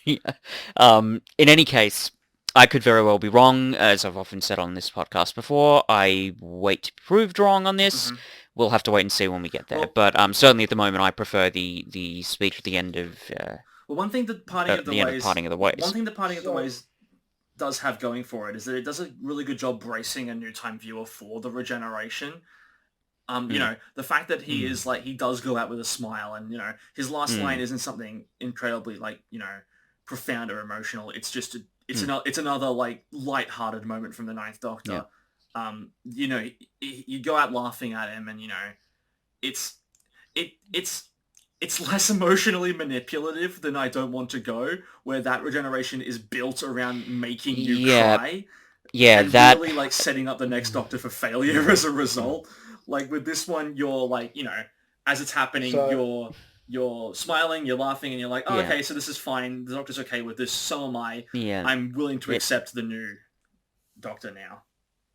And I'll So you mentioned I Don't Want to Go, and I want to present for your consideration another potential contender for best regeneration in air quotes scene, as with David Bradley as William Hartnell in An Adventure in Space and Time, talking about how he doesn't want to give up playing the Doctor. I think that's... Are you talking about when he says, I don't want to go? Yeah, Sure, specifically that scene. I haven't seen that special all the way through. I'd have to check it out. It's very It's good. really good. If you count that as a regeneration scene, that's the only one that's actually made me tear up. That's sweet. But yeah, and incidentally, I will admit this sort of I don't know if I'd call it a hypocrisy, but an inconsistency, I suppose, that for all my frustrations with the Moffat era and Capaldi's regeneration, how sort of melodramatic I find it to be and overly sentimental it is, you could make the argument that those elements are at least as, if not bad, then at least as present in Tennant's regeneration, because it's a whole thing. It's like, how long is that goodbye? It's like, is it 10 minutes? It's Probably like longer. 10 minutes of talking to companions, but then it's like an additional 4 minutes between the Doctor walking to the TARDIS and finally regenerating. And then, like, yeah. The episode really loves to like sit in that moment and let the choir sing Goodbye 10 in Latin. Yeah. Is that what they... Okay. Yeah, I think Okay. part of the problem is that those moments of saying goodbye to all of the companions are like very variable. Because there's like him saying bye to Donna's mum and Wilf. That one's fucking Yeah. And then there's the other one of like I've seen some people like talking about why would Mickey and Martha end up together, and it's like, well, they're both the people that had their love Hmm. lives ruined by the Doctor. It makes sense they would find comfort with each other to an extent. I'm like, okay, I can accept that, but like actually, it's just so that we don't have to have a scene for each of them. Hmm. Like that's real. That's all it is. Is you made them married so that we can do one scene with Hmm. both of them Well, instead of two when you scenes think with about it, each you of could have them. easily had Mickey in the Happy New Year 2005 scene with Rose and Jackie, right? Like he could have been Hmm. there and like, because he doesn't say good. Because Yeah, but like you want that to be yeah, just I the mean, two I of them. suppose because like he doesn't actually say goodbye to Jackie either. Like he sort of he sees her off Yeah. and then actually has a conversation with Rose, but he doesn't actually say anything to her. Hmm. Um, uh, yeah, Hmm. so like I mean, Y- if I think that the Tenet regeneration is by far the most sentimental one of any regeneration that the show's Mhm. ever done, and I Mhm. think that Mhm. highlighting it with Capaldi is a weird one because even though I love Mhm. Capaldi and I was brokenhearted to see him go, it's not a regeneration that I cry at or like is Mhm. is even really trying to Mhm. make me cry. It's Mhm. I just see it as like Capaldi Capaldi shines when he's talking and no one else is. So give Yeah. him Mhm. one more moment like that Mhm. and it Mhm. works. Like they built an entire episode around him talking with no one else was, and it's the best episode the show's ever done. So, Hmm. like, I don't really see Mhm. the criticism there personally. But again, Mhm. when Mhm. we rewatch it, I might be swayed. Yeah. Yeah. And you know, it's another weird one where it's like looking at how doctors will be set up at the end of the previous Doctor's Regeneration episode. This is incredibly brief. Like Tennant has like 15 words here, whereas Yeah. other doctors get like full extended sequences where the TARDIS is crashing and they get like a Hmm. minute to like react to their new body or Yeah. whatever. Hmm. Matt Smith immediately gets to Yep. say his new catchphrase. He ends on Geronimo. Yeah. Like imagine if Tennant was like, where were we? Barcelona. Oh yeah, Barcelona. Allons-y. Allons-y. Allons-y only really happened like gradually. Like it didn't really. I mean, he Yeah. says it a lot in Army of Ghosts, but it's kind of sporadic in season 3, and it's sort of like it's built up more. Like Geronimo comes in out the gate, where Matt Smith says it constantly in his first season. Like they were really trying to Hmm. set that up. Allons-y is It something that it the fan yeah, it base feels latched like they were onto. like, oh, the Doctor's fantastic, Allons-y. The Doctor's got to have a catchphrase. So they were immediately like, Geronimo, that's his. Make sure he Yeah. says it I I immediately. I think that's And he'll say it all the time instead of it just being a thing oh, that you notice recurs more often than you well, it's realize funny, at but first. that element, that sort of mimetic quality of some of the dialogue is actually one of the reasons why Moffat's writing bugs me. Sure. Um, there's something that's so, oh God, frustrating and cheap about that just absolutely drives me up the wall when I see it. And, as I Mhm. hopefully... But Sherlock is a great show, am I right? I've barely watched it. It's not. I disagree, but I'm not going to get into that now. Yeah, it's a whole other thing. Everything you don't like about Moffat Who is in I Sherlock. mean, It's crazy to me that are able to completely I divorce them don't in think your it's mind. I don't really recognize a lot of that stuff. And again, a lot of the stuff you say that all the stuff you don't like about Moffat Who, that's mainly the stuff Fitz doesn't like about Moffat Who. A lot of the stuff, Hmm. a lot of that stuff, I don't really have a problem with. But again, that's not what we're here to talk about. Yeah, yeah. All right, that's fair. Fitz, you and I will start another podcast where we watch Sherlock and talk about it If you like guys are willing this. to put yourselves through your own personal torture just to spite me, you can go for it. I'm not gonna like you act like that's gonna be like egg on my face, but like you're the ones that are gonna be watching something you don't like. I'm not gonna stop you. Go ahead.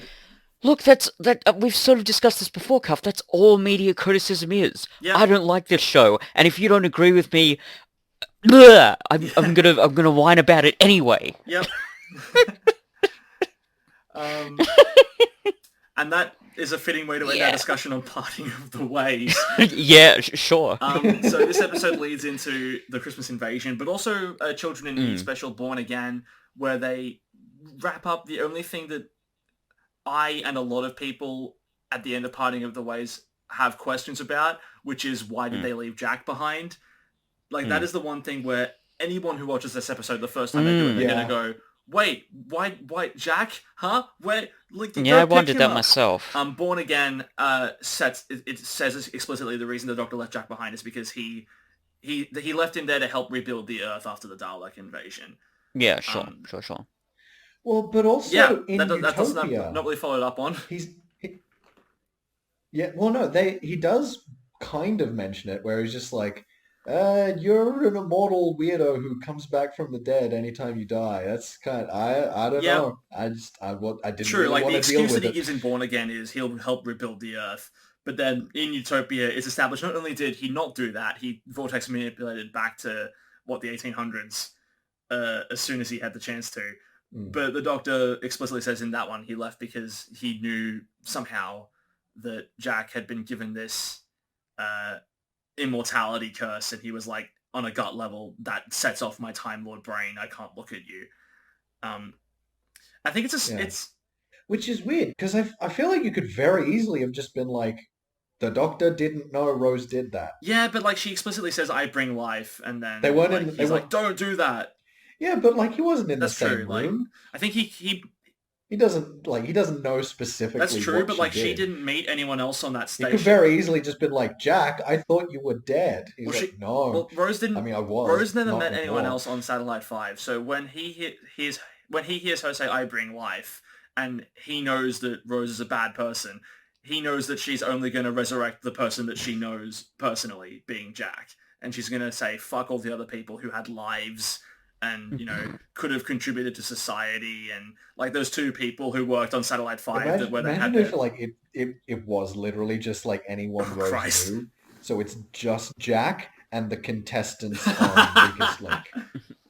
Christ. Just those guys. But yeah, I Oh mean, god. I mean that's probably how he knew that Jack got brought back. I don't know how he knew that it happened forever, because I don't think he saw him after Jack got resurrected.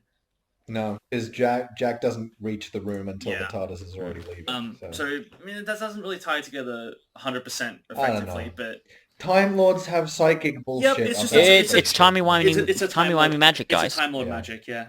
Time Lords just know shit. But it does lead into, like, we're going to touch on this more with Christmas Invasion, but one of the strengths of the RTD era is how incidental stuff ties together to be way more important than it was originally supposed to be. Like, for example, like, I'm positive that when the face of Beauprop was introduced in End of the World, there's no way that Russell T Davies wrote that character in going, "And one day we'll reveal that that's Jack." Like, that just happened.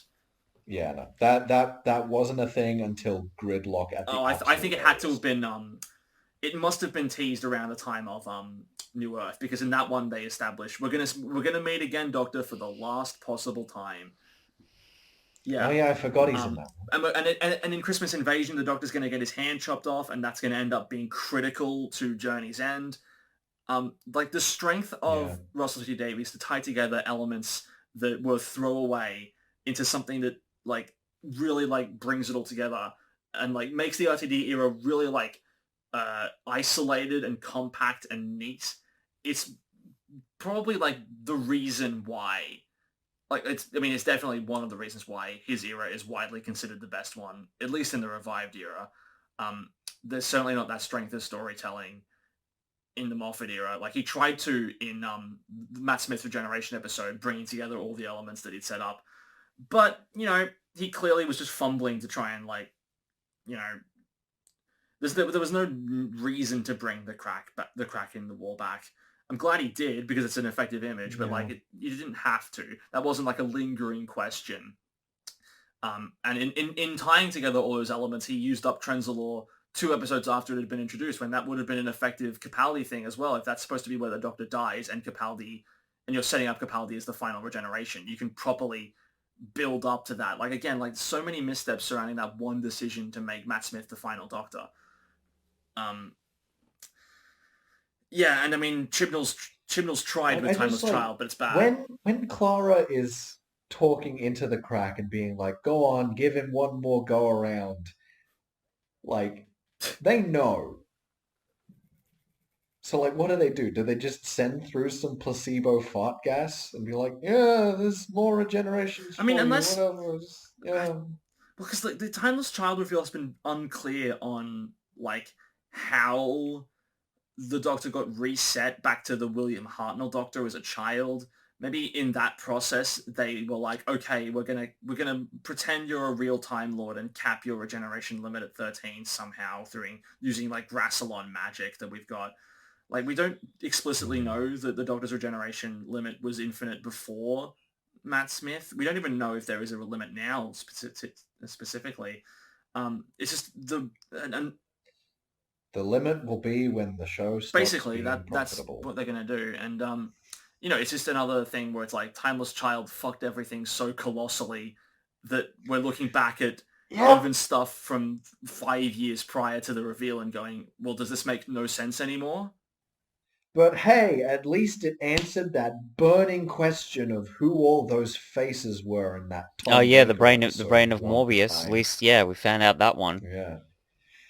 It's Morbin time, and Oh now we've got God, Timeless Child. I thought because I said to Cuff, yeah, we should look at the brain of Morbius.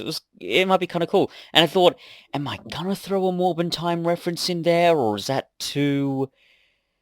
Here's the thing: who's in Morbius?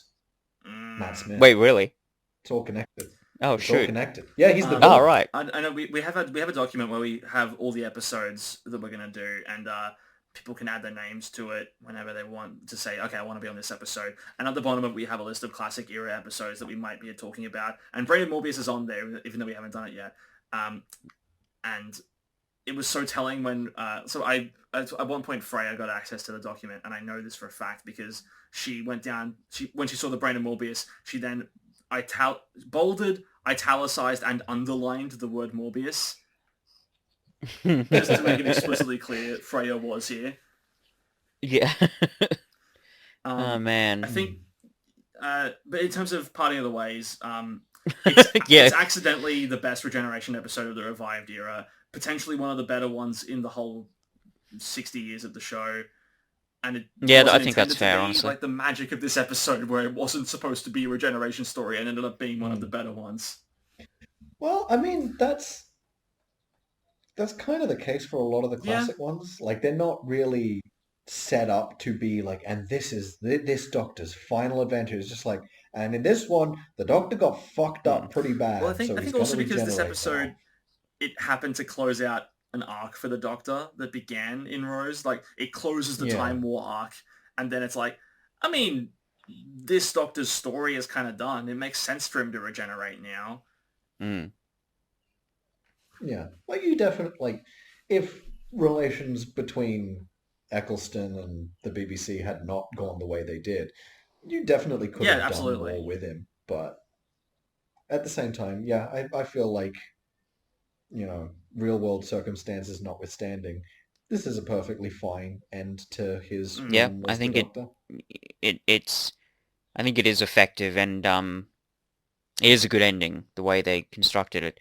I do want to make mention of one more thing that I really did like about this episode, where the Doctor and Rose are talking about the Delta Wave, and the Doc's like, oh yeah, like what does he say, like cross my own time stream? That's it, Rose, and they both run in the TARDIS, and then he gets out and sends her home. I just thought that was a really good subversion of Oh yeah. a sort of thing that you kind of see in Doctor Who a lot, but that was really satisfying and very moving, and that great shot of him just staring at the TARDIS, Oh and yeah. he's All heartbroken. that's one of the greatest shots of the entire era because like all 900 years of the Doctor's history are on his face in that one moment where he's he knows he knows what his fate is at that point, and he doesn't want to send Rose away, but he knows that he has to.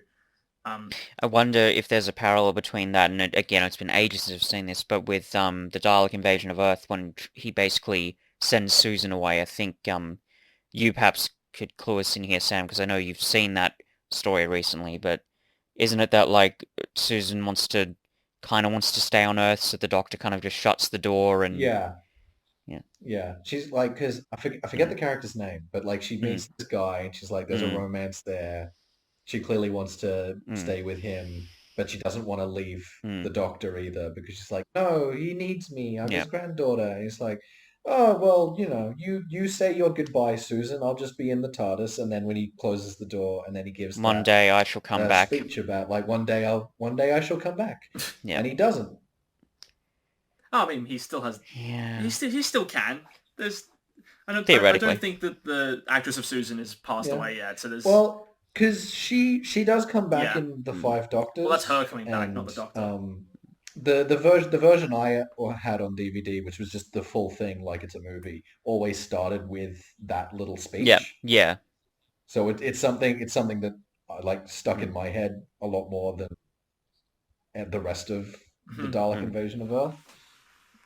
Because Yeah, same. Oh yeah, like, dozens it's of an times. iconic speech. Yeah. Yeah. But we'll talk about that another day because right now it's time Yeah. to wrap up this discussion of Parting of the Ways. It's by some wide margin our longest discussion to date, primarily because we talk about a dozen tangents throughout. Yeah. Yeah. Well, Oh, no, I think it's that's absolutely fair for a season Yeah, it's an finale important as well, episode of the anyway. show as a whole. I think circling back around to the beginning, I think the timescales had it right. I'm going to give this a 9. Same. I'm gonna give it a 9. Yeah. Cool. Glad we're all in agreement. Mhm. So again, assuming that Power of the Doctor trailer / episode doesn't shoehorn its way into our schedule, next week we're going to be discussing The Chase. I'm so excited to discuss this episode. So am I. I've been, Oh, man. I have been waiting. It's so I have fucking been, It's crazy. I insane! have been waiting to finally review a properly batshit insane classic Doctor Who episode. It's fantastic. My God. we'll just leave you with that bit of a teaser for that one for next week. If you haven't seen it, gear up. Until Yeah, then, fucking buckle up. I've been Alex. I've been Fitz. And is there I've anything been you'd like to Sam. plug here, Sam? The same shit I plugged last time. Cuff and I are doing more Xenoblade. we're up to Xenoblade 3, but uploads Yeah, I have to edit and upload videos and stuff. And I it's don't just- like it's so editing. hard. That's primarily why I stopped uploading videos to my own YouTube channel. I just don't like editing videos. It's not for me. When I get Yeah. into the swing of it, it's fine. But like it's Sure. starting that's the problem. Um, But anyway, yeah, they will eventually be coming out, and we're up to the new one. Yeah, the new game's and great it's so good far, so yeah.